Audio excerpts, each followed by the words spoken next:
Durante los últimos meses de la Segunda Guerra Mundial, la población de los Países Bajos experimentó una de las peores hambrunas de la guerra, un periodo de 8 meses conocido como el invierno del hambre. Y para sobrevivir, la gente recurrió a comer bulbos de tulipán en cosas como este stampot holandés.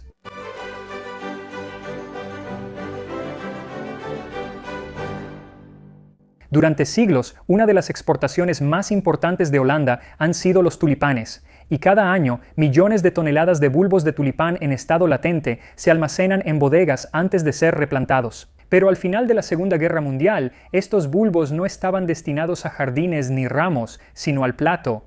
Durante los últimos meses de la guerra, el país experimentó una de las peores hambrunas de Europa Occidental, así que la gente recurrió a comer cosas como ortigas, remolachas azucareras y bulbos de tulipán. Ahora, las remolachas azucareras suenan como si debieran ser muy comestibles, y lo son si se hierven durante mucho tiempo y se procesan para extraer el azúcar.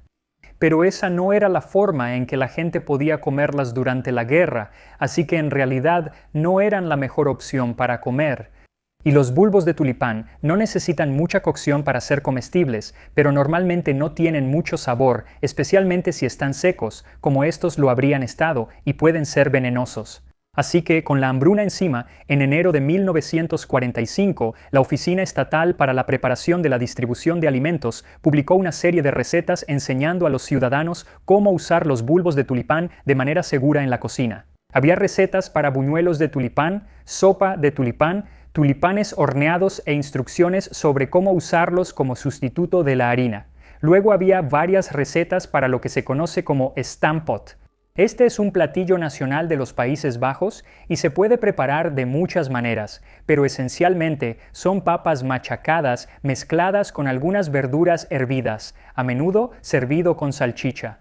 Pero en enero de 1945 estaban comiendo bulbos de tulipán para sobrevivir, así que probablemente no había salchicha, por eso no la ves en esta receta de stampot con bulbos de tulipán. 1 kilogramo de verduras, medio kilogramo de papas, medio kilogramo de bulbos de tulipán, sal, aceite. Limpia y pica finamente las verduras, lava bien las papas y córtalas en cuartos. Limpia los bulbos de tulipán. Pon todo en una olla con un poco de agua y sal. Hierve durante 30 a 45 minutos, machaca todo y agrega aceite al gusto. Así que, excepto por los bulbos de tulipán y la falta de salchicha, esto es muy similar a la versión moderna, excepto que hoy en día a menudo se prepara hirviendo por separado las papas y las verduras y luego se mezclan para hacer el puré.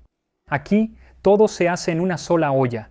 Y eso era por la falta de combustible, pero eso también hizo que mi versión se volviera morada, porque como una de mis verduras elegí col morada, ya que la col morada se mencionaba en otra receta de 1945. Así que para esta versión usé 1 kilogramo o 2 libras de col morada, col rizada y zanahorias, medio kilogramo o 1 libra de papas russet, 2 cucharaditas de sal, 2 cucharaditas de aceite. Cualquier aceite vegetal funciona. Usé aceite de colza porque eso habría sido común en los Países Bajos en ese tiempo, y medio kilogramo o 1 libra de bulbos de tulipán orgánicos. Y sí, deben ser orgánicos porque la mayoría de los bulbos de tulipán están rociados con muchos pesticidas y no quieres comer eso.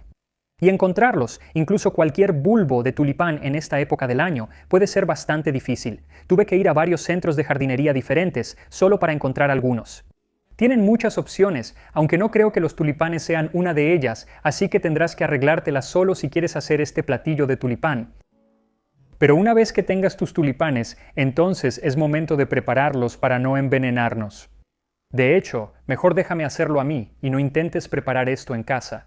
Por suerte para mí, la Oficina de Distribución de Alimentos sí les informó a los ciudadanos cómo preparar los tulipanes para que no se envenenaran. Dicen que hay que pelar los bulbos de tulipán, cortarlos por la mitad y quitarles el brote amarillo, y esa última parte es la más importante, así que pela tus bulbos de tulipán, lávalos bien y córtalos por la mitad, y ahí está esa parte amarilla. Eso es lo que se convierte en el centro de la flor y eso es lo que te va a enfermar, así que asegúrate de quitarlo todo del bulbo antes de pasar al siguiente. Una vez que los bulbos estén listos, entonces limpia tus verduras y las papas, y luego corta las verduras en trozos pequeños o en tiras en el caso del repollo y la col rizada, y después corta las papas en pedazos pequeños. Ten en cuenta que hoy en día normalmente pelarías esas papas, pero en 1945 no ibas a desperdiciar la cáscara de la papa. De hecho, mucha gente iba con aquellas personas que sí tenían suficiente comida, es decir, los alemanes ocupantes, y recogían las cáscaras de papa que desechaban para hacer sopa con ellas. Una vez que todas tus verduras y papas estén picadas, agrégalas a una olla junto con los bulbos de tulipán, luego esparce la sal por encima y añade solo suficiente agua para que puedas verla entre las verduras. Todo eventualmente se reducirá, así que no necesitas llenar todo con agua. Coloca la olla a fuego alto y llévala a un hervor suave, revolviendo los ingredientes, y luego deja que se cocine durante unos 40 minutos. Durante ese tiempo debes revolver de vez en cuando para que todo se cocine bien.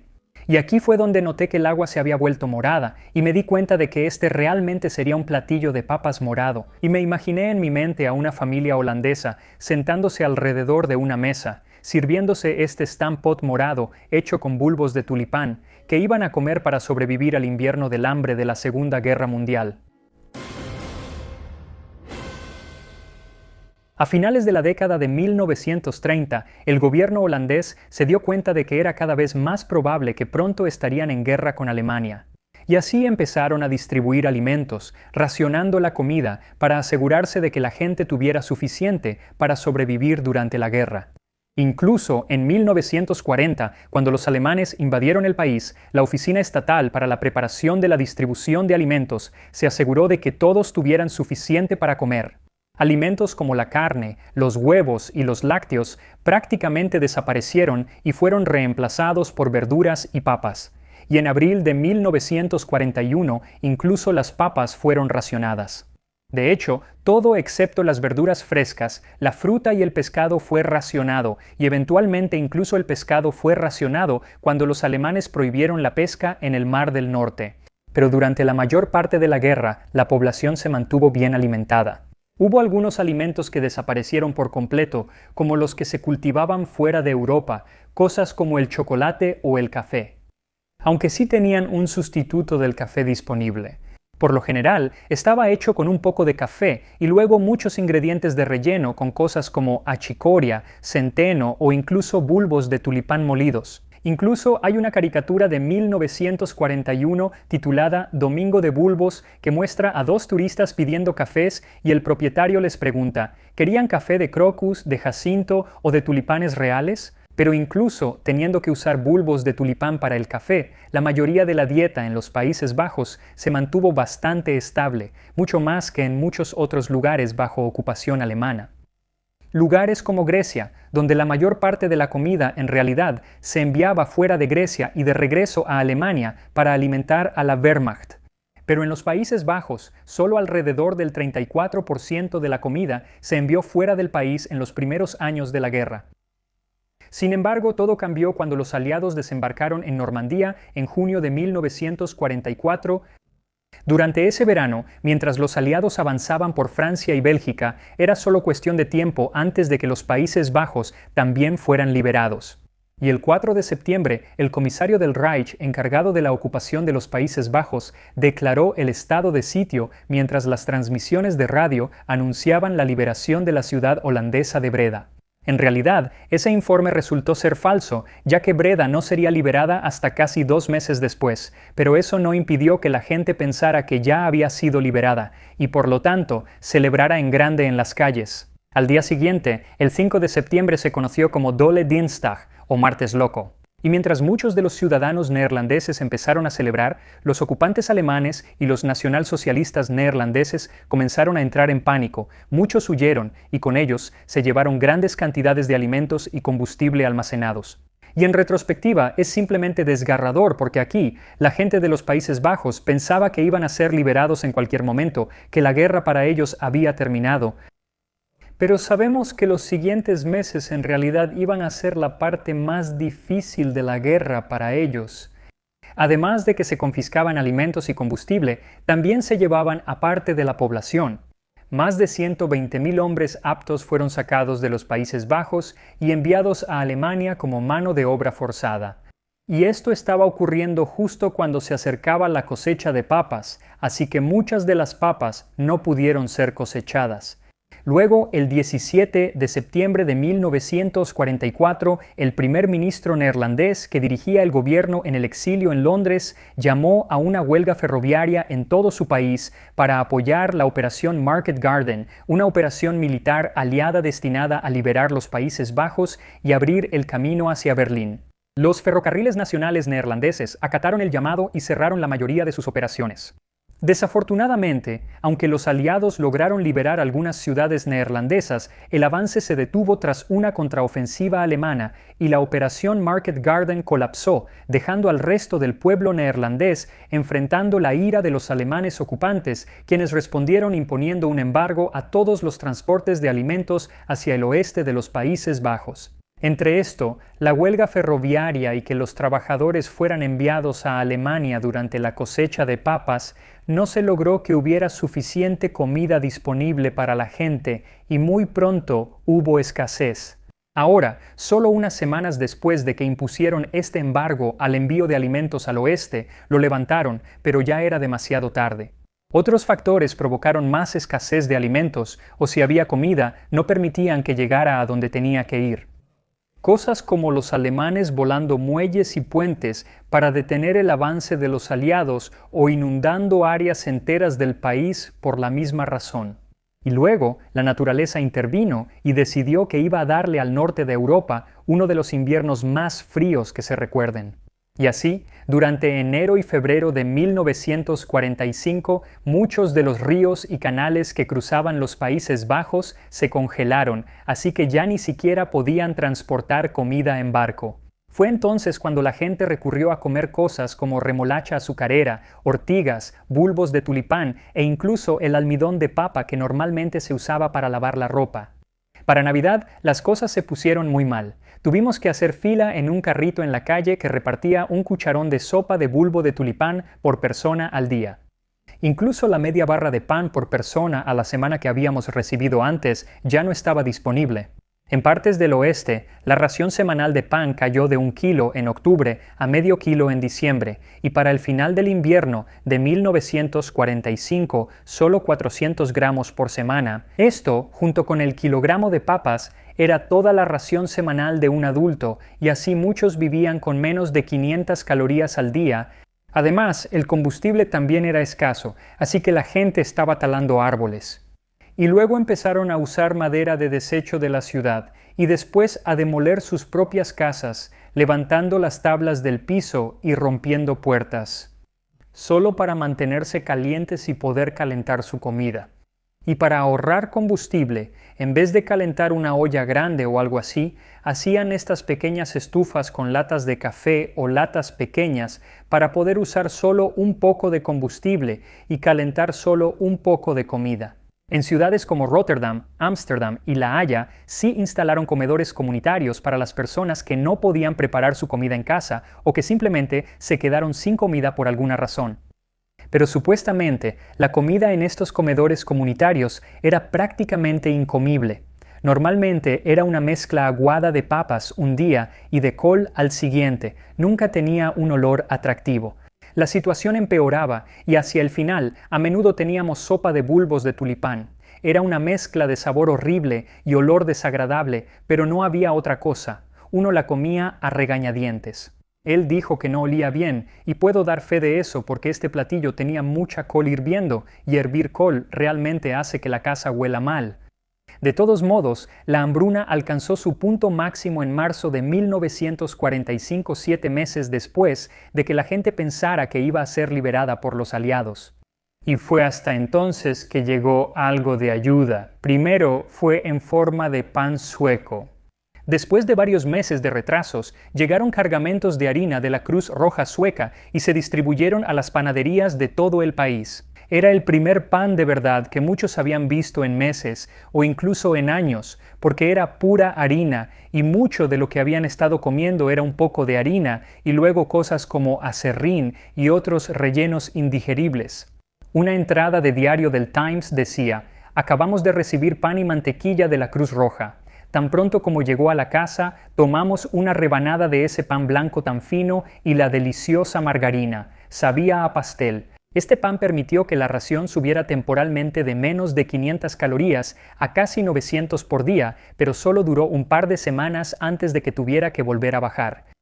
Lo que realmente hizo la diferencia fue la insistencia durante varios meses del gobierno neerlandés en el exilio, suplicando a los líderes de los aliados que hicieran algo, que encontraran una manera de llevar comida a los Países Bajos. Y esto en realidad requirió negociaciones entre los aliados y los ocupantes alemanes.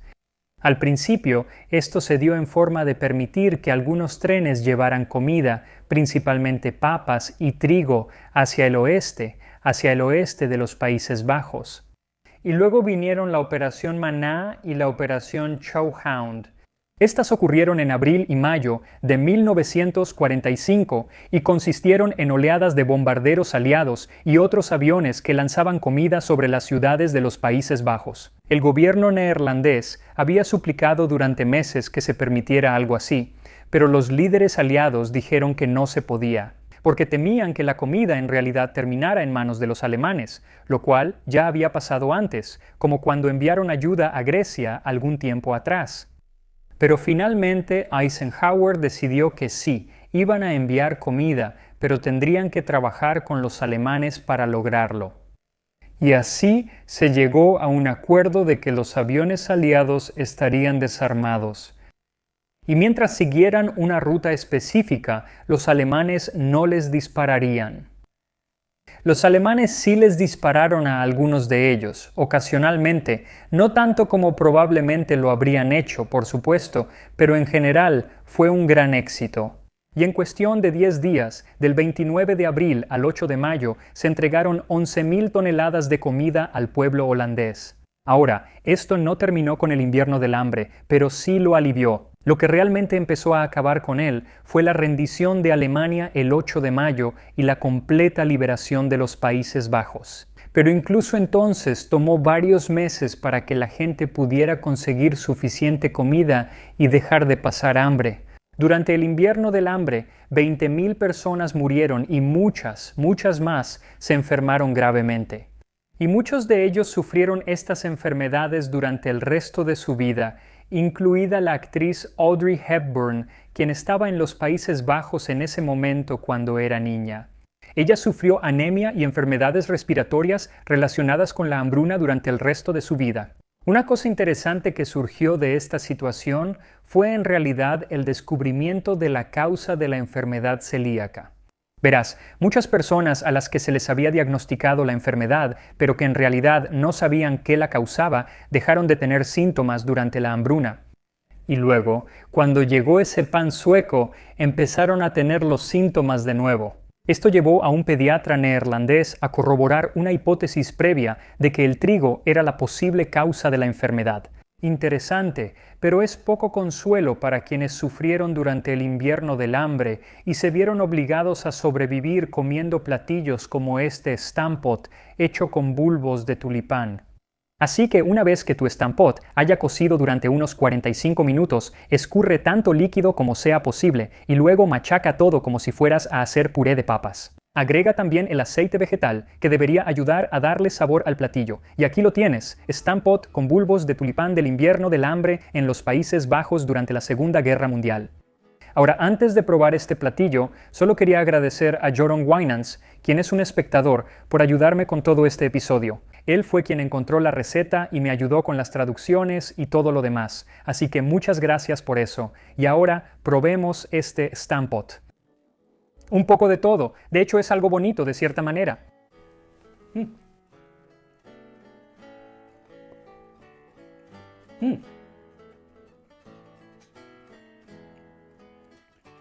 Sabe a verduras trituradas y puré de papas, porque eso es lo que es. Realmente no se puede distinguir ningún sabor notable de los bulbos de tulipán. Ahora, hay diferentes tipos de bulbos de tulipán. Todos tienen sabores diferentes. Algunos, he escuchado, tienen un sabor lechoso y casi dulce. Algunos pueden ser amargos. Los secos tienden a tener muy poco sabor y eso es lo que habrían estado comiendo durante ese invierno. Pero todo está mezclado aquí. Así que guardé uno, como que aparté uno solo para ver si tiene algún sabor en particular. Aquí vamos. suave y agradable. Bien, ese sí tiene sabor.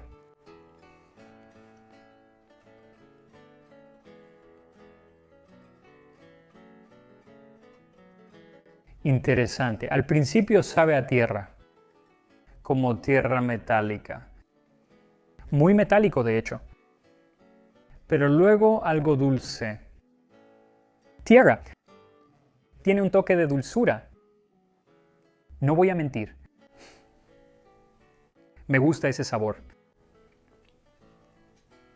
Es terroso. Nunca hubiera pensado que tendría tanto sabor en realidad. Pero no es suficiente para opacar los sabores de las demás verduras. Hoy en día, la mayoría de las recetas modernas que encontré para esto, son principalmente papas y luego un poco de verduras. Esto es principalmente verduras y luego un poco de papa y un poco de bulbo de tulipán. Así que tiene sentido que las verduras sean el sabor dominante. Así que creo que realmente dependería de qué verduras estés usando y cuánta cantidad de bulbo de tulipán termines agregando. Para la sopa de tulipán en realidad no agregarían pedazos como estos, rallarían los tulipanes y los usarían como espesante. Así que me da curiosidad cómo eso afectaría el sabor, especialmente si tuviera un sabor bastante fuerte como este. De nuevo, realmente me sorprende lo fuerte que es este sabor y cuánto me gustó, y nos vemos la próxima vez en Tasting History.